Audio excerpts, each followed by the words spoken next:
هاي، انا وصال. في حلقة النهاردة هتكلم معاكم عن السلف كونفيدنس او الثقة بالنفس، بس انا هتكلم عنها بطريقة مختلفة خالص عن اللي انتم متعودين عليها او اللي احنا متعودين نسمعها. معظم النصايح اللي بنسمعها عن السلف كونفيدنس بتكون عبارة عن انك تبدأي من جواكي الاول، والانر فويس بتاعك يكون ايجابي، وتشتغلي على نفسك وتنجحي والكلام ده كله. طبعا دي حاجات مفروغ منها كلنا عارفينها، بس في بقى حاجات اساسية وبيزكس هي الاهم في الثقة في النفس. فالفيديو ده ليكي، فنخش في الموضوع على طول عشان ننجز الحلقة. طالما حاولنا نبدأ داخليا ومنفعش، يبقى هنحاول خارجيا. والخارجيا ده هو اللي بينفع 100%، واللي احنا كلنا بنكذب على نفسنا وبنقول ان ظاهريا مش كل حاجة والشكل مش كل حاجة والكلام ده. هو ده اساس الثقة بالنفس. وقبل ما حد يفهم غلط، انا هنا هتكلم عن ازاي كل بني ادم يفهم نفسه ويفهم شكله ويختار كل حاجة مناسبة ليه من بره عشان يقدر يتعامل مع كل الناس كل يوم في الديلي لايف، المواقف بتاعة الحياة حتى لو هو ايه،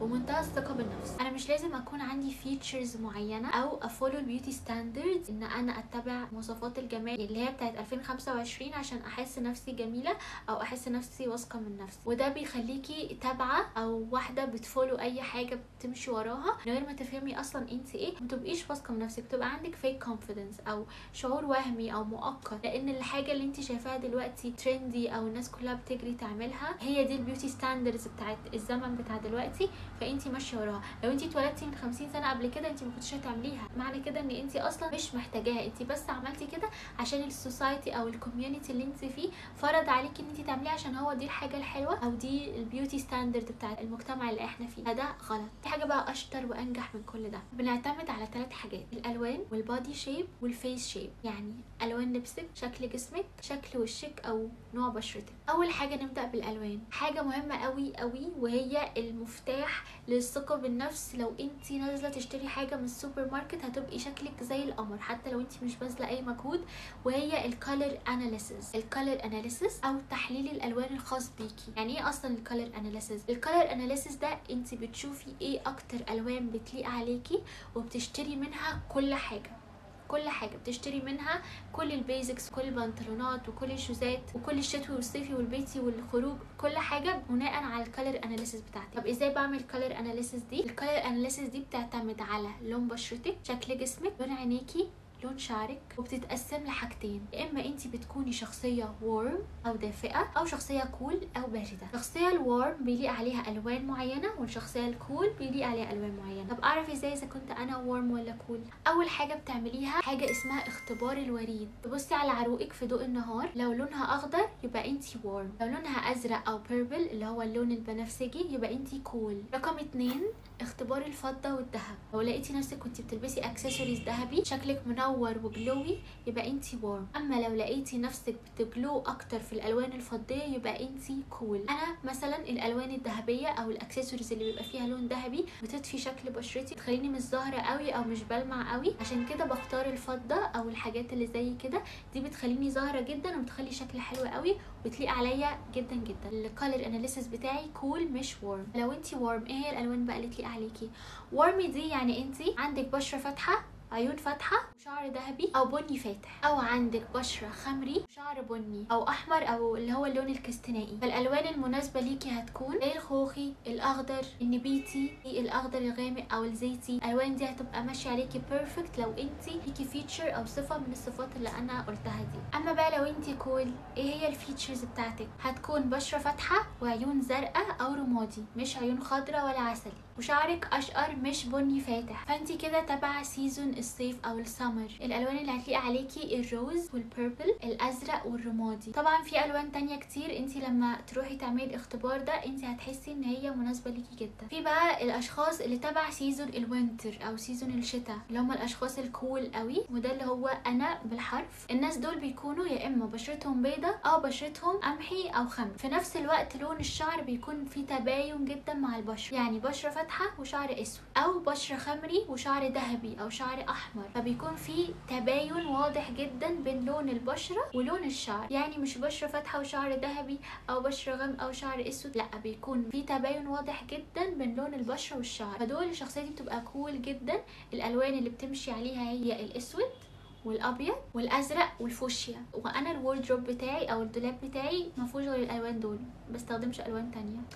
والاحمر، الاحمر عند الناس الكول اللي عندهم تباين واضح من لون بشرتهم وشعرهم حرفيا بيبقى تحفه وجذاب جدا عليهم. بس هو الاحمر بيليق على كل الناس، بس الناس دول بيكون اللون ده جذاب عليهم اكتر حاجه. ازاي بقى اعرف انا كول ولا وار؟ بقف في ضوء الطبيعه بشمس هاديه مش قويه قوي، بفتح الشباك واقف قدام المرايه واجيب كل الوان اللبس اللي عندي والبسها، او مش لازم البسها، احطها كده واشوف اذا كان اللون ده بينورني وبيخليني شكلي حلو ولا بيخليني بهتانه ومش باينه. لو بينورني يبقى اللون ده تبعي، لو مش بينورني او بيخليني بهتانه يبقى خلاص اللون ده اوت. طب انا برضو مش فاهمه قوي وعايزه حاجات تساعدني. في مواقع بتساعدك ازاي تعملي الوردروب او تنسقي الدولاب بتاعك بالالوان اللي تليق عليكي، زي موقع اسمه colorwise.me وموقع اسمه The Concept Wardrobe. ده بالنسبه للكالر اناليسيس. تاني حاجه البادي شيب. لازم اعرف شكل جسمي كويس قوي هو تبع اني بادي شيب. البادي شيب بيكونوا 5 انواع. اول نوع البير شيب او شكل الكمثرى. لو انتي ده الشكل بتاع جسمك حاولي تلبسي بلوزات فيها تفاصيل كتير والوان فاتحه قوي من فوق، لان البادي من فوق بيكون حجمه اصغر، حاولي تظهري الجزء اللي فوق. تاني شيب وهو الابل شيب او جسم التفاحه. لو انتي عندك الجسم ده حاولي كل بلوزاتك تبقى في نيك او بليزرز مفتوحه. وطبعا كل ما عملتي سيرش اكتر على نوع البادي بتاعك كل ما عرفتي تنسقي الوان عليه اكتر واكتر. ثالث نوع وهو الاور جلاس شيب او جسم الساعه الرمليه. رابع نوع وهو الريكتانجل شيب او الشكل المستطيل، بيكون شكل الويست فيه مش واضح. الشكل ده انسب انواع بناطيل لي بتكون البناطيل الواسعه او الاوفر سايز والجاكيتس القصيره. الستايل ده يعني منتشر بشكل كتير الفتره دي، بس في ناس بتلبسه مع ان جسمهم مش بيكون الريكتانجل شيب او بيكون عكس شكل جسمهم، فمش بيكون الشكل حلو. فمهم قوي ان انتي تعرفي شكل جسمك وايه انواع اللبس اللي تليق عليه عشان تبقي شكلك بيرفكت. مش كل حاجه تشوفيها او اي ستايل تشوفيه يطلع تقلديه، لا طبعا لازم تشوفي اذا كان ده هيمشي مع شكل جسمي مع شكل بشرتي ولا لا. خامس نوع وهو الانفيرتد تريانجل او المثلث المقلوب. انا من وجهه نظري احسن ستايل لبس للشكل ده الجيبات او السكيرت الواسعه جدا بيكون فيها تفاصيل كتير، انك تتجنبي تلبسي حاجات فيها تفاصيل كتير في الجزء اللي فوق. زي ما قلت في مواقع بتخليكي تفهمي شكل لبسك وشكل جسمك وانتي مع التجربه بتقدري تحددي ايه المناسب ليك. تالت حاجه وهي الفيس شيب. الفيس شيب ده مهم جدا وانا هتكلم فيه الحلقه الجايه، بس اقول عنه بريف كده صغيره ان الوشوش اللي في الدنيا كلها هم 6 انواع. اول نوع الاوفل او البيضاوي، ثاني نوع الراوند او المدور، ثالث نوع المربع او السكوير، 4 الهورت او المثلث المقلوب، لونج الطويل، دايموند اللي هو على شكل الماسة او قطعة الالماس. عايز تعرفي شكل وشك اربطي شعرك لورا، بصي في المراية وخدي صورة ستريت